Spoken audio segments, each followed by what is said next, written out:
Bienvenidos diputados y diputadas a la Asamblea Nacional del Estado Fallido No es Política. Hoy los acompañamos el nefasto de Julio Sánchez y el autoritario de José El Tito Alves. Es por eso que para empezar les pedimos a todos los diputados aquí presentes que aprueben el inicio de la sesión con la señal de costumbre. ¡Aprobadísimo!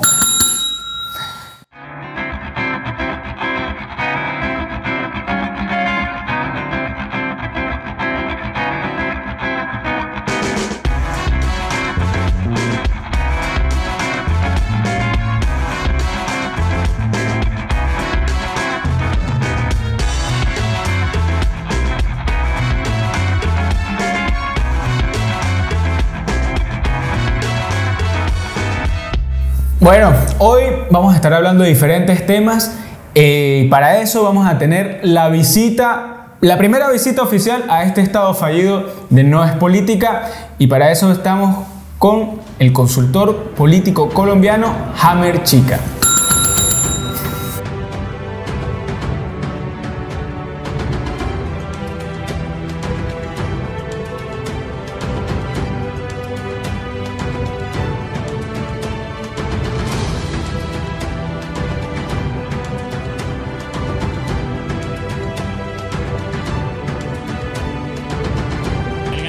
El blog político del año es Hammer Chica.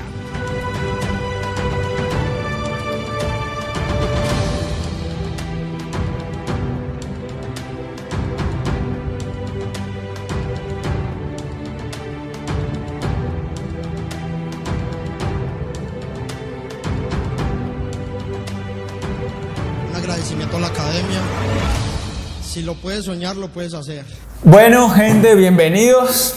Diputados, diputadas, hoy en nuestro primer episodio, en nuestra primera sesión extraordinaria de este Parlamento, ya con orden aprobada, tenemos a nuestro primer invitado, que para nosotros es la primera visita oficial al Parlamento de No es Política, que es nuestro hermano colombiano, el consultor político Hammer Chica, que bueno, es un honor tenerla aquí. Sí, yo creo que es sumamente importante. Te agradecemos a ti, Hammer, por estar acá con nosotros. Y bueno, sabemos que eres una persona sumamente joven y quisiéramos saber cómo te iniciaste en este campo de la consultoría, qué es lo que más te llama la atención de esta carrera que al final no solo ayuda a los políticos, sino que también ayuda a los países a ser un poquito mejor. Bueno, primero que todo, muy buenas tardes, Tito. Y a Julio por la invitación a este primer episodio de No es Política, pues agradeciéndoles por lo joven, sí, soy un abogado de 36 años, colombiano, que empezó en la consultoría política no porque la hubiese estado buscando, sino que me tropecé con ella. Me tropecé hace 12 años, en el año 2009 exactamente. Llegan unas organizaciones sin ánimo de lucro, unas fundaciones, unas ONGs, y me contratan como abogado. Me dicen, mira, lo que pasa es que queremos participar de la campaña política del 2010 y queremos tener un candidato presidencial propio, que no está avalado por ningún partido ni ninguna organización política. Entonces, lo primero que yo dije, Dios mío, esta gente está loca, no saben en lo que se están metiendo. Ellos insisten y obviamente pues con base en los conocimientos en derecho electoral que yo tenía, pues les dije, bueno, está bien, voy a acompañarlos hasta la parte de la inscripción. Ahí es donde formulamos un plan estratégico, los inscribimos como grupo significativo de ciudadanos, esa es la figura como tal en el ordenamiento jurídico colombiano. Y bueno, desde allí me empezó a gustar esto de la consultoría política, vuelvo y reitero, me encontré con ella desde ese año. Y empiezo a indagar un poco más sobre el tema, empiezo a estudiar, incluso salgo del país, salgo de Colombia, estudio, hago una certificación por fuera y empiezo como a nutrirme mucho de la cartilla que me daban los otros consultores y bueno, así fue que inicié. Bueno, Hammer, como sabes, hoy queremos hablar de populismo. Y nosotros hemos indagado un poco. El populismo, según algunos autores, es la distribución de lo que no se produce. Según un autor venezolano, se llama Ramón Escobar Salón, fue fiscal de la República, y en un libro que se llama Los demonios de la democracia lo describe como eso, el populismo. O para otros autores, como por lo menos Gloria Álvarez, que tiene un libro sobre el populismo en América Latina, es coautora, habla de que el populismo es cuando el pueblo, a través de un actor político, llega al poder, pero que finalmente nunca llegan a tener una verdadera cuota de poder. Pero para Hammer Chica, el consultor político, ¿qué es populismo? Bueno, populismo yo lo puedo decir como aquellas acciones que están encaminadas a ganarse el favor del pueblo. Por eso se llama populismo. Y esas acciones pueden ser legítimas o ilegítimas. Es decir, este término de populismo va muy de la mano con el término de demagogia, que es el mal uso de la democracia. O sea, son como hermanitos los dos términos, van ligados los dos. Entonces, el populista hace demagogia porque le da un mal uso a la democracia, con el fin de obtener los réditos en las urnas. Entonces, resumiéndolo un poco, el populismo son todas esas acciones encaminadas a ganar el favor de la gente en las urnas, y por eso es que los candidatos populistas, pues sencillamente hacen propuestas que pueden ser utópicas, que no pueden ser materializables o realizables, y acuden a todo este tipo de artimañas con el fin de engañar a la gente para obtener su voto. Hammer, ¿y por qué tú consideras que en Latinoamérica es donde se viven más estos fenómenos? ¿Por qué Latinoamérica está llena de liderazgos y de líderes populistas? ¿Por qué tú crees que esto se debe?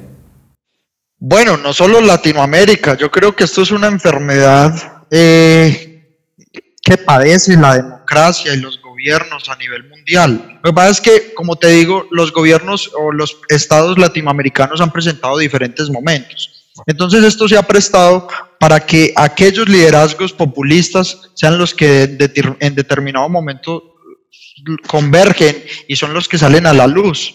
En este sentido, pues muchos de los gobiernos latinoamericanos en la actualidad hacen uso de este mal llamado populismo, o esta mala práctica, mal uso de la democracia, de esta demagogia, para obviamente acarrear todo el mayor número de votos posibles y poder lograr sus pretensiones, que es gobernar y llegar exitosamente a las urnas.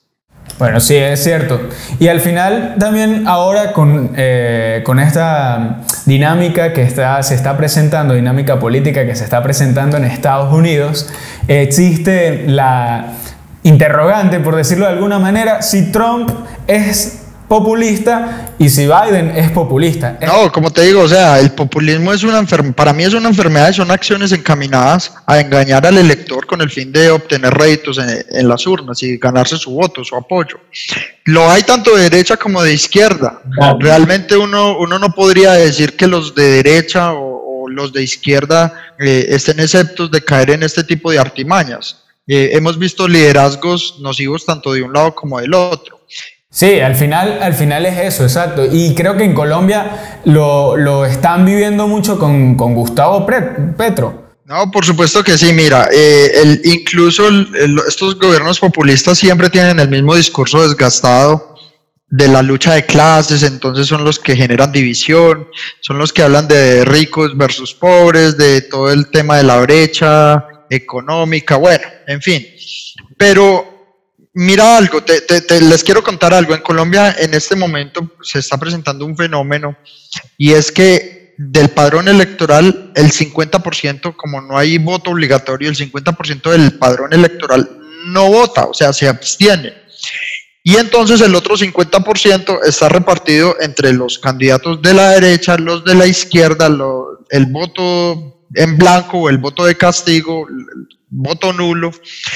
Pero entonces, ¿qué se han dado cuenta muchos candidatos de la izquierda? Que esa gran torta, ese gran pedazo de la abstención, que suma un poco más del 50%, había que enamorarlo de otra manera, y entonces ahí empezaron a salir una serie de movimientos y grupos llamados alternativos, que si bien son de la izquierda, han comulgado con la izquierda, y muchos entre comillas, se hacen llamar socialdemócratas, pues entonces empezaron a crear partidos alternativos, como decir el Partido Verde, como decir los decentes, bueno, una cantidad de movimientos que tienen su nacimiento en la izquierda, o sea, son personas, son liderazgos innatos de la izquierda, pero se disfrazan de alternativos o de una opción de centro precisamente para poder llegarle al electorado de centro que no comulga ni con la derecha ni con la izquierda, y ahí es donde están haciendo su verdadero populismo, porque es que el populismo no es otra cosa sino que engañar al elector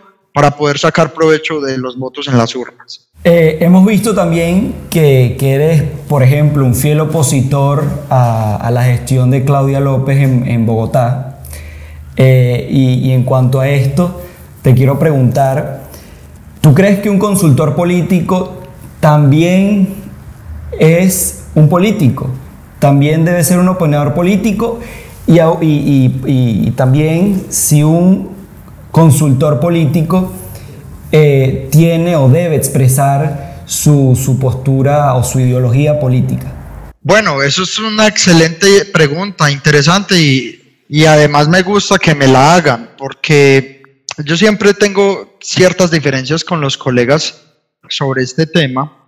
Lo he dicho una y mil veces, de que uno antes de ser consultor político, antes de ser abogado, antes de ser médico, antes de ser cualquier tipo de profesión, uno primero es un ser humano, una persona que tiene derechos y deberes, y esos derechos y deberes están consagrados en una carta política llamada Constitución.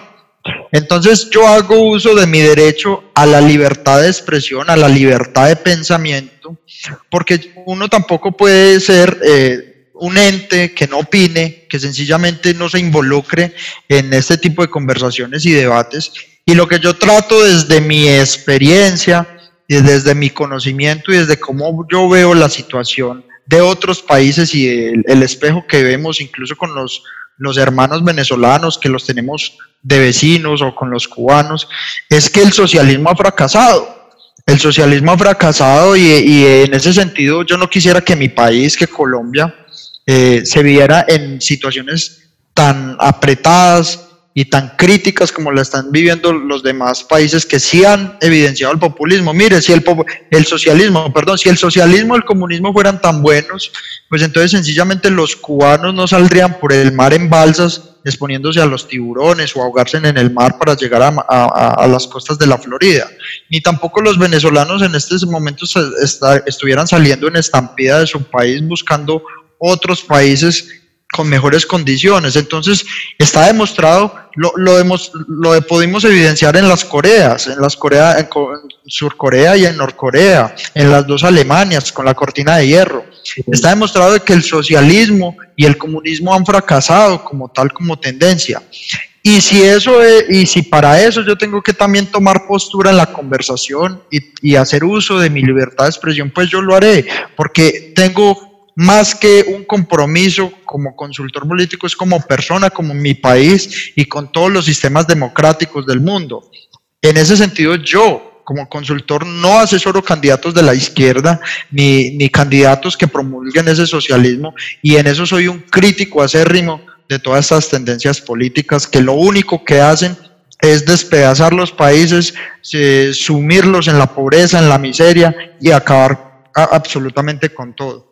Buenísimo, en verdad estoy totalmente de acuerdo que te involucres en todo el tema político, porque pero al final... tú sí eres autoritario. No, si tú eres autoritario, ¿cómo vas a estar de acuerdo con una mente demócrata como la de Hammer, chica? Al final no solo somos seres humanos, sino los seres humanos somos seres políticos, ¿no? Por excelencia, por nacimiento, ¿no? Es verdad. Y Hammer, yo ahora voy a leer algo que leí en tu Twitter y luego te voy a hacer una pregunta en cuanto a este tweet. Sí, perfecto, dale. Los chilenos ayer abrieron la puerta para regresar a la época de Allende. Argentina regresó al desgobierno de Fernández Kirchner y Bolivia eligió al candidato de Evo. Luego pones, entre comillas, que los pueblos tienen los gobiernos que se merecen. Ahora yo quisiera preguntarte, ¿tú consideras que es solo culpa de los pueblos, culpa de los ciudadanos, o también es culpa de la clase política que no ha estado a la altura? Yo considero que la responsabilidad es compartida, es un 50 y 50, no solamente la clase política que no ha estado a la altura, pero también hay mucha desinformación en el electorado. Los pueblos, en última, son los que terminan tomando las decisiones no solamente de lo que les favorece, sino también de lo que les perjudica.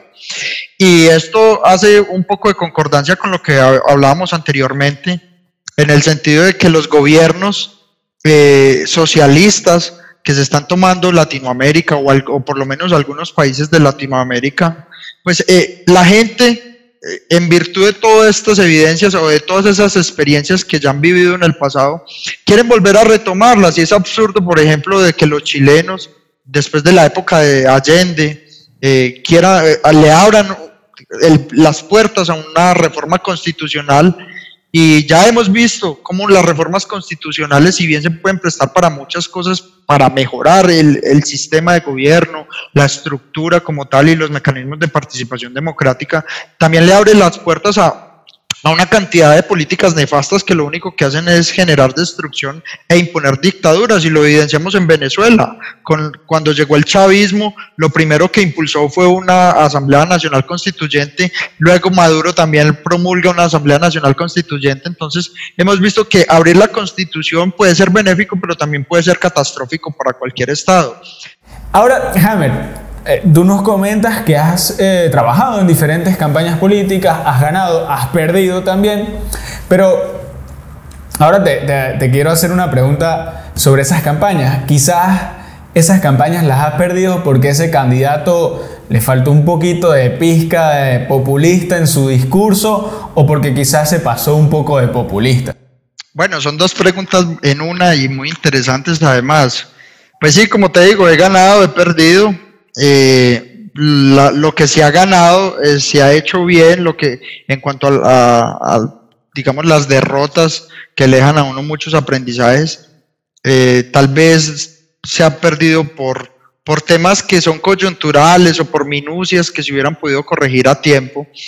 Pero frente al tema que me preguntas del populismo y del discurso, yo digo que debe haber un equilibrio. Debe haber un equilibrio, ni tanto que queme al santo, ni tampoco que no le alumbre, como decían las abuelas. En ese sentido, el discurso o el mensaje como tal de la campaña política tiene que ser primero que todo materializable. Eso, uno tiene que tener un sentido de responsabilidad frente a la sociedad, y los políticos tienen que adoptar ese sentido de responsabilidad. Yo no me puedo poner a prometer lo que no puedo cumplir, y eso es lo que le está pasando, por ejemplo, al candidato Joe Biden en Estados Unidos. Viendo el último debate que presentaron esta semana, él se compromete a presentar una ley que beneficia a todos los indocumentados en Estados Unidos, a una reforma como tal al estatus migratorio.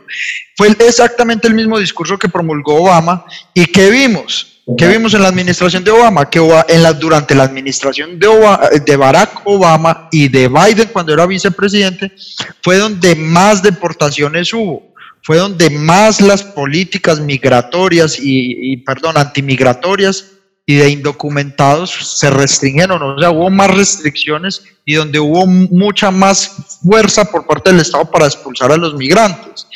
Entonces, lo que pasa es que una cosa es como son las políticas y otra como nos lo venden los medios de información. Ese es el tipo de populismo con el que yo no estoy de acuerdo. El tipo de populismo en el que se prometan cosas que no son materializables, que no son cumplibles, con el fin de obtener los votos y de ganarse el favor de la gente. Ahora bien, ¿con qué sí estoy de acuerdo? Que no es populismo. Con que se hagan unas propuestas serias, un programa serio, un programa que pueda ser materializable y que se le comunique a la gente, porque en últimas al elector hay que enamorarlo con base en lo que él quiere escuchar. Pero ante todo hay que tener un principio que se llama el principio de proporcionalidad, y es que las acciones tienen que estar encaminadas bajo una razón, pero que sea ante todo cumplible y materializable. Muchos se acostumbran a hacer oposición. Exacto. Yo a veces, hay momentos en los que me pongo a pensar en Venezuela, cómo van a ser los líderes políticos cuando tomen el poder, porque es que prácticamente toda su carrera en política han hecho oposición. Exacto. Y eso es una reflexión que hay que hacer, porque hay que saber si nuestros líderes en Latinoamérica, que llevan años siendo opositores, están capacitados para hacer gobierno, para hacer gestión. Eso es muy importante lo que estás diciendo ahí. Y mira, hace un rato me preguntaste sobre la alcaldesa de Bogotá o la alcalde de Bogotá, Claudia López. Y es precisamente lo que tú estás diciendo. Mire, López, cuando estuvo en el Congreso, cuando estuvo como senadora, se dedicó a criticar y digamos que a desprestigiar a todo el mundo. A todo el mundo. Tiene una gran cantidad de enemigos políticos, pero precisamente ganó, digamos, un poco ese voto de opinión por su discurso tan radical, porque se dedicó a criticar y a buscar rencilla y a, como decimos nosotros, a buscar camorra, pelea con diferentes sectores políticos. Y ahora que es alcaldesa y que ahora que tiene que gobernar y que tiene que entrar en modo gobierno, dejar el modo campaña a un lado y entrar ya en modo gobierno, pues no ha sido capaz.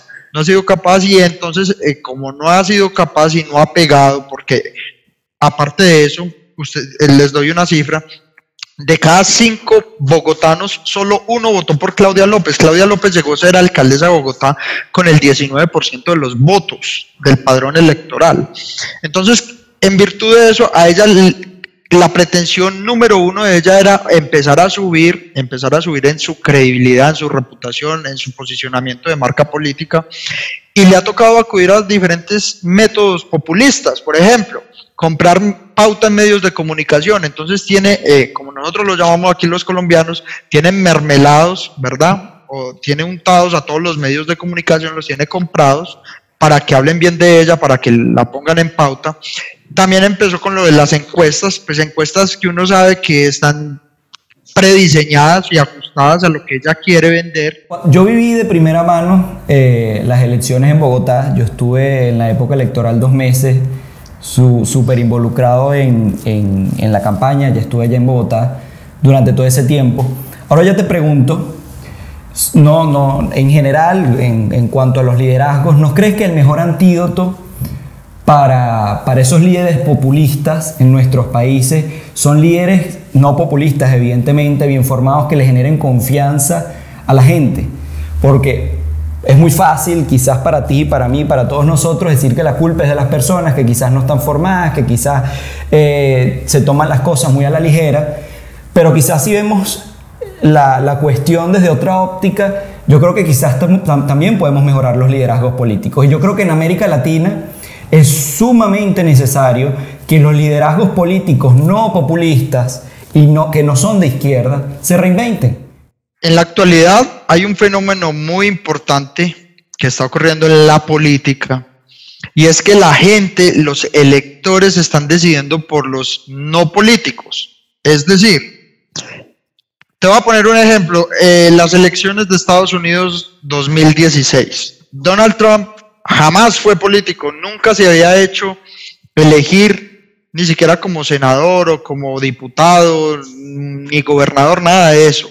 El tipo fue un empresario exitoso durante más de 50 años, toda su vida ha sido un empresario exitoso, y se postuló a las elecciones presidenciales y ganó.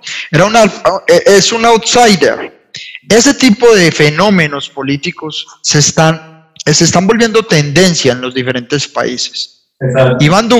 Iván Duque, actual presidente de Colombia, que no voy a hablar si le ha ido bien o mal, porque pues no me compete para mí hacerle como tal una valoración al presidente, porque mucho se dice de ambos extremos, unos que defienden su gobierno, otros que lo critican, pero bueno, Iván Duque nunca se eligió para ser concejal, para ser alcalde, para ser diputado. El tipo era un técnico. Llegó al Senado, al Congreso en el 2014 porque Álvaro Uribe lo invita a ser parte de su lista de su nuevo partido, y pues Uribe prácticamente fue el que puso toda la votación de ese partido, empujó la lista y subió 19 senadores, entre esos a Duque. Ahora bien, Duque se presenta como un outsider en la política, un tipo que nunca había sido político, pero que era muy técnico, que tenía muy bien el país en la cabeza, y ganó. Pero ¿sí crees que es importante que los consultores políticos no se presten para apoyar estas ideologías fracasadas, ¿cierto? Es que ese es el problema, y ese es el debate que yo tengo con muchos colegas y de pronto pues uno puede empezar también a generar malestar entre ellos, porque es que yo lo que les digo es que mire, uno primero que todo tiene que tener principios y a mí más que dinero me interesa primero que todo tener dignidad. Yo no soy de los que me ando vendiendo por un fajo de billetes a cualquiera que llegue y que quiera contratarme. No, yo soy el que decido con quién voy a trabajar. Y en ese sentido, pues yo también tengo muchos colegas que hacen lo mismo, venezolanos, mexicanos, pero así como hay otros que salen huyendo de sus países, que están llevados y están metidos en temas del socialismo y que están son estados que ya están entrando en un estado ya de emergencia, no crítico, sino un estado de emergencia, y llegan a otros países a asesorar a los gobiernos de izquierda y quieren que ese mal que vivió su país también lo vivan los otros países. Y hablo de muchos españoles que en este momento están radicados en México y que están trabajando para Morena y que salieron de España. Hablo también de venezolanos que todavía han evidenciado con sus propios ojos qué está pasando en Venezuela y llegan a asesorar a gobiernos de izquierda y a candidatos de izquierda en otros países como en Colombia, como en Perú, como en México. Entonces yo digo, bueno, qué coherencia. Uno tiene que tener en la vida dos cosas, coherencia y congruencia. ¿Qué coherencia están teniendo estos profesionales de la consultoría política cuando están propiciando que en otros países pasen por las mismas que sus países ya atravesaron? Y eso no solo pasa con los consultores, James, eso pasa con todos los ciudadanos en general y nosotros que lo vimos con el tema venezolano. Los venezolanos salen de Venezuela y lastimosamente llegan a países latinoamericanos, y no solo latinoamericanos, sino también acá en Europa, a apoyar justamente a aquellos partidos que incluso apoyan a la tiranía venezolana. Entonces es bastante lamentable, no solo pasa en el ámbito de la consultoría, sino en el ámbito ciudadano. Las personas parecieran que tuviesen poca memoria. Que tuvieran poca memoria y que no aprendiesen de lo que ya vivieron y lo que los hizo salir de sus países, ¿no? Yo ahora le pido a nuestros diputados que por favor aprobáramos pasar a una nueva parte a una nueva sesión para tratar el tema de un poquito de por favor. Con la señal de costumbre, por favor. Aprobado. Bueno, Hammer, entonces como ya estamos hablando, hay ahorita una dinámica electoral, algo que pues está moviendo mucho porque son las elecciones estadounidenses. Y en ese sentido, y tú como consultor político, nos gustaría que hablaras un poco de los tips que quizás le dieras a uno de los candidatos a la presidencia de los Estados Unidos. Entonces, pero para eso tenemos unas opciones. No son las que tú escojas, no son las que tú pienses, son las que nosotros te decimos y tienes que escoger una de las 4 opciones. En este caso nosotros seríamos como el equipo de trabajo, el equipo estratégico de Hammer Chica. Entonces, bueno, Tito, no sé si le dices las opciones que te daríamos en el caso que asesoraras a Donald Trump. Bueno, como opción A tenemos iniciar el discurso de victoria cantando una ranchera. Opción B, raparse el cabello naranja o salir con el cabello pintado con los colores de la bandera de los Estados Unidos. Opción C, salir con una franela, un t-shirt, no sé, una camiseta, un t-shirt, sí, una ramera. Exacto. Una ramera de Kim Jong-un besando a Putin y que luego diga que trabajará por más historias de amor como esa. Y opción D, un concurso de salsa y el que gane se lleva los votos latinos. Un concurso de salsa con Biden, porque como está eso así muy peleado en Arizona, que mira que yo soy más latino, no, que yo le voy a dar la visa, no, qué tal. Entonces bueno, sería un concurso de salsa. Ahora, Hammer Chica, a Trump, ¿qué le dirías? ¿Qué le diría? Bueno, son muy particulares esas opciones, pero bueno, yo, en virtud de lo que he podido evidenciar en los últimos días, le recomendaría que bailara.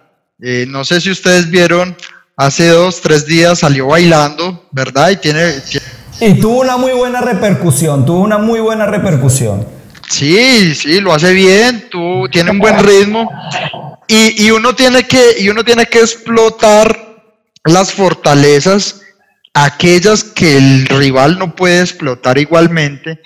Y Biden en ese sentido parece pues un esqueleto, una momia. Qué pesar, el señor ya pues obviamente está entrado en edad. Y en cuanto a Biden, mi amigo Julio te va a decir las opciones.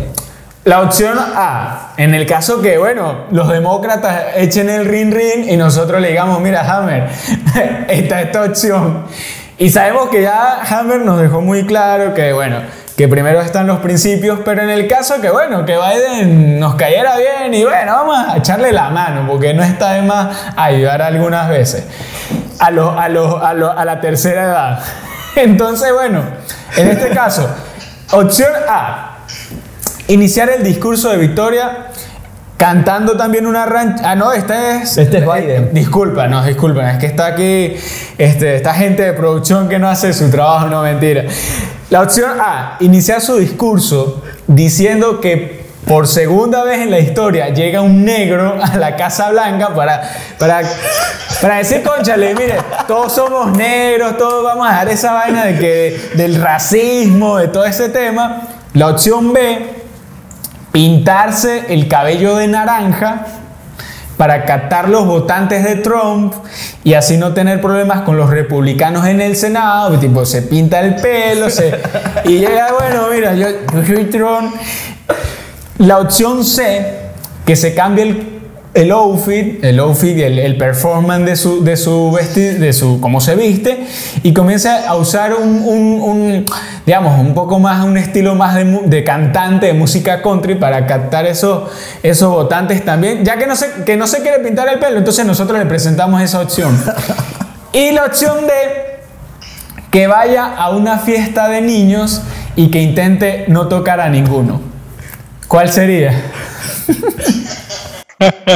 Pues yo creo que todas las opciones inevitablemente conducen a que tenga cualquier tipo de error y que perjudique su campaña. Porque pues, bueno, Obama se puede vender como negro porque pues Obama es afro.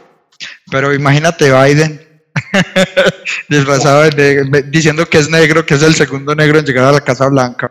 Quizás el alma la tiene muy negra. El tema con los niños delicado y ni siquiera merita comentario alguno en este espacio. Pero bueno, digamos lo que para perjudicar un poco o meterle un poco de disrupción a la campaña, me gustaría que cantara. Le recomendaría que cantara porque de pronto conecta un poco más con ese lector del centro del país. Que cante una música country. Sí, que cante country. Tal vez. Muy buenas las opciones. Entonces, damos por finalizada nuestro segundo punto, que es un poquito de por favor en esta campaña electoral. Aprobado. Aprobado. Entonces, bueno, Hammer, ahora ya tipo para finalizar, porque ya nos estamos pasando de tiempo, supongamos que podemos viajar al pasado y que puedes tener la opción de ser el consultor político de uno de estos próceres de la independencia en cada uno de nuestros países. Y está la opción de ser consultor político o de Simón Bolívar o de Francisco de Paula Santander. Dura la respuesta. A ver, yo indudablemente me inclino más por Santander. Si bien Simón Bolívar, esa gesta libertadora y todo lo que logró de pronto de liberarnos del yugo español, como nos lo vendieron en ese entonces en la escuela, el yugo, pues esa palabra yugo para mí no es la más correcta, pero bueno, digamos que Bolívar emprendió una campaña libertadora y se le reconoce lo que hizo. Santander fue el que le propició a los estados como la organización en cuanto al tema de orden jurídico, porque incluso hay una frase que me gusta mucho y dice, las armas nos dieron la independencia, Las leyes nos darán la libertad. Y pues obviamente, desde mi sentido como abogado, como demócrata, además, y como fiel promotor de todo lo que tiene que ver con un sentido político democrático, me tengo que inclinar por Santander. Bueno, buena respuesta. Nosotros tenemos una dicotomía porque también tenemos entre Francisco de Miranda y Simón Bolívar. Nosotros, en No es política, está primero Francisco de Miranda.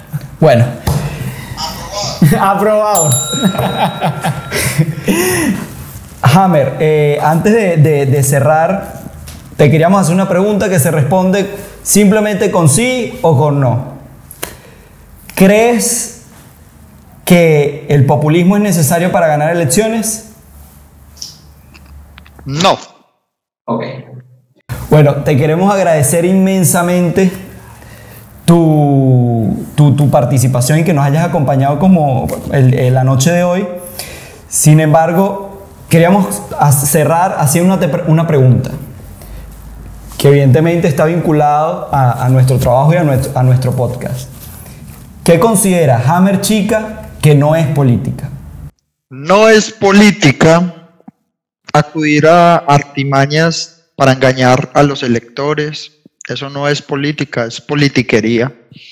No es política hablar mal del otro candidato, acudir a todas esas campañas de desprestigio, todas esas campañas oscuras. No es política, por el contrario, eso desdibuja un poco el sentido democrático y el objetivo de la política. Yo creo que eso no es política. Y ya hablando del tema de la consultoría política, yo creo que no es política aquellos consultores políticos que sencillamente se dejan contratar tanto de un bando como del otro y que no piensan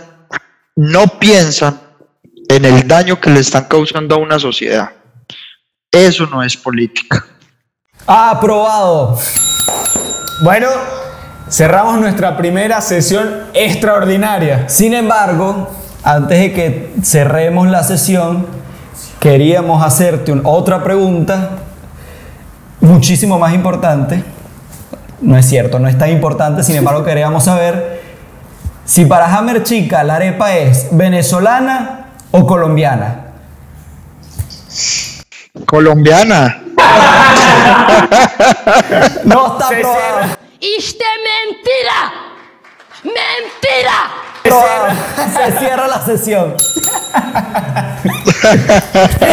Vale, Hammer, muchísimas gracias. Y las empanadas también.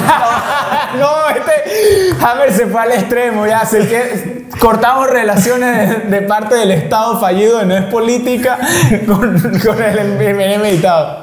Bueno, Hammer, muchísimas gracias por atender el llamado, de verdad que estamos súper agradecidos porque formes parte de este proyecto. Y bueno, nada, esperamos volver a tenerte, pero presencialmente. Claro, que esta sea la primera vez de muchas otras. Muy agradecido. Bueno, Julio, Tito, a ustedes muchas gracias y a todo el staff. Yo sé que hay un gran equipo detrás de No es política y qué buen espacio, de verdad. Aquí tuvimos la oportunidad pues de reírnos un poco y bueno, de hablar de todo un poquito.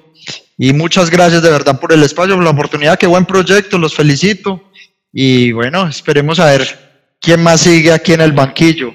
Pueden contar conmigo cuantas veces sean necesarias. Muchísimas gracias. Muchísimas gracias, Hammer. Un fuerte abrazo y saludos desde Portugal hasta Colombia.